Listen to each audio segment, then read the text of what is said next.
Hello, everyone, and a very warm welcome to the first ever episode of the English Master Channel. My name is Kim. And I'm Pete. It's great to be here. We are so happy you decided to join us today. Yes, absolutely. This podcast is a space for all of you who are learning English.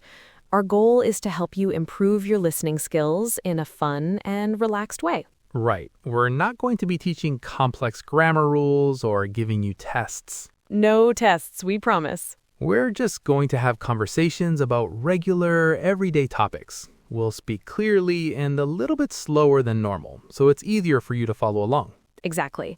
And for this first episode, we thought the best topic would be us. We want you to get to know your hosts. So Pete and I are just going to chat and learn a little more about each other. Sounds like a plan. I'm ready. Where should we start, Kim? Let's start with the basics. Pete, tell us and our listeners, where are you from? I am from Chicago, Illinois. It's a very large city in the middle of the United States. Chicago. I've always wanted to visit. It's famous for its architecture, right? The tall buildings? That's right. We call them skyscrapers. The city has a really beautiful skyline, especially at night when all the buildings are lit up. It's also known for its music, especially blues music. Oh, the blues. I love that style of music. It has such a rich history in the city. There are all these small, famous clubs you can go to and hear amazing live musicians. It's a big part of Chicago's identity.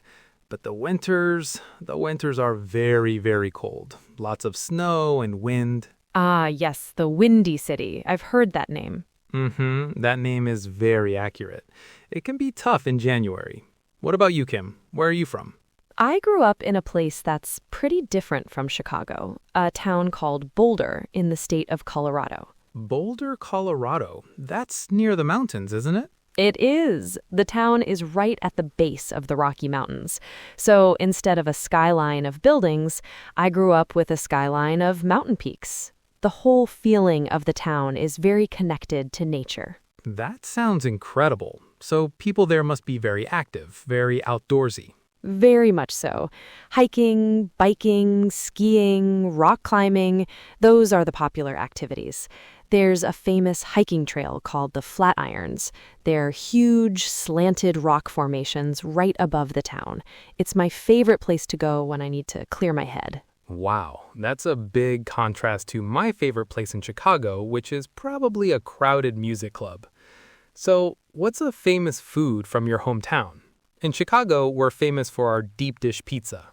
Deep dish pizza, right. I've seen pictures. It's like a pizza pie. Exactly. It's very thick and has a lot of cheese. It's delicious, but you can usually only eat one slice. What about Boulder? That's a good question. Boulder is a very health-conscious town, so there are a lot of restaurants with fresh, organic food. But I don't think we have one famous dish like Chicago's pizza. It's more about healthy eating in general. That's interesting in itself. A healthy city. I like that. Okay, so let's switch gears from where we live to what we do. Pete, tell us about your job. You're a software developer. Did you always want to do that? Not at all, actually. When I was a kid, I wanted to be an astronaut.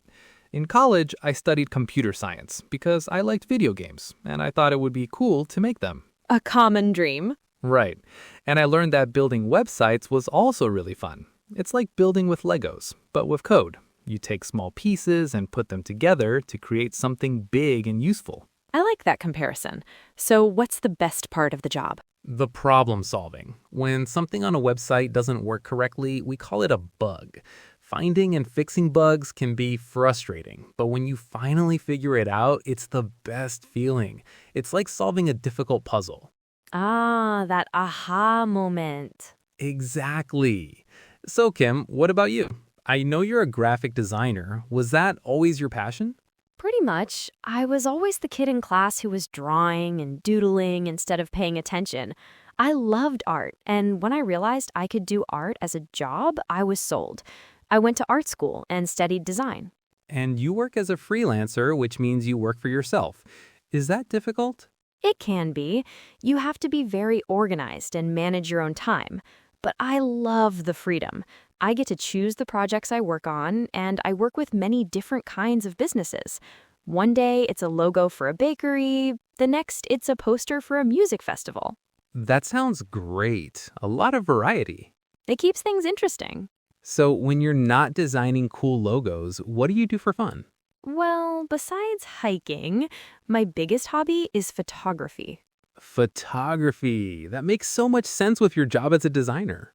Mm-hmm. It's all about visuals. I love trying to capture a moment in time. I mostly use a digital camera, but my love for photography started with an old film camera my dad gave me.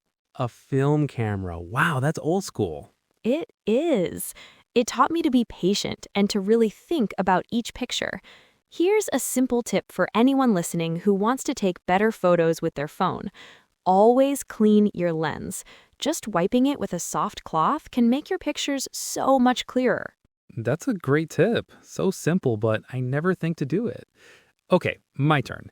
My biggest hobby is cooking. Cooking. I wish I was better at cooking.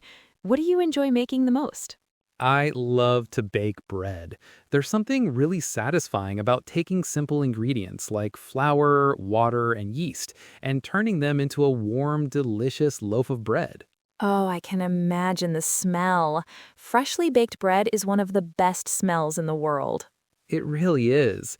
The process is so simple, too. You just mix the ingredients, knead the dough, which means to push and fold it with your hands, let it rise, and then bake it. It's a great way to relax after a long day of looking at a computer screen. That's wonderful. A very different creative outlet from your job.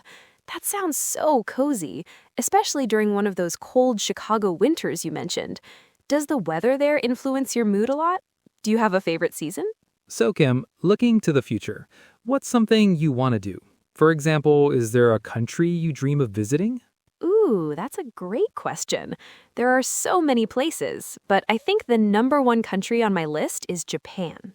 Japan. Excellent choice. Why Japan? I am fascinated by the culture, the way that ancient traditions exist alongside futuristic technology. I would love to see the temples in Kyoto and also experience the busy energy of Tokyo. As a photographer, I think it would be an incredible place to take pictures.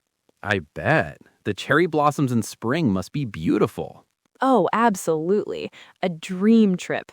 What about you, Pete? Where would you go? For me, it would have to be Italy. Ah, because of your love for Italian cooking. You guessed it. I would love to take a cooking class there and learn how to make pasta from a real Italian grandmother. I also want to see the history, like the Colosseum in Rome, and just to sit at a cafe, drink an espresso, and watch the world go by. That sounds like a perfect vacation. Besides travel, is there a new skill you'd like to learn? I've always wanted to learn how to play the guitar. Music is such a big part of my life, but I've only ever been a listener. I think it would be really rewarding to be able to create music myself. I think learning a new skill is so important, no matter how old you are. For me, I'd like to learn Spanish. It's a beautiful language and very useful. That's a great goal, and it's a good reminder for our listeners too. Learning something new, like English, takes time and patience, but it's a wonderful journey. Well said, Pete. And on that note, I feel like I know you so much better now.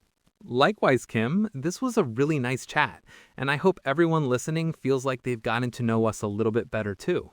We certainly hope so. This was a lot of fun, and it's just the beginning. We are very excited for our future episodes. Me too, and I think we have a great topic planned for next week. We're going to talk about something many people do every day, ordering coffee. Yes, we'll go through the common vocabulary and phrases you can use at a coffee shop. It will be very useful. For sure.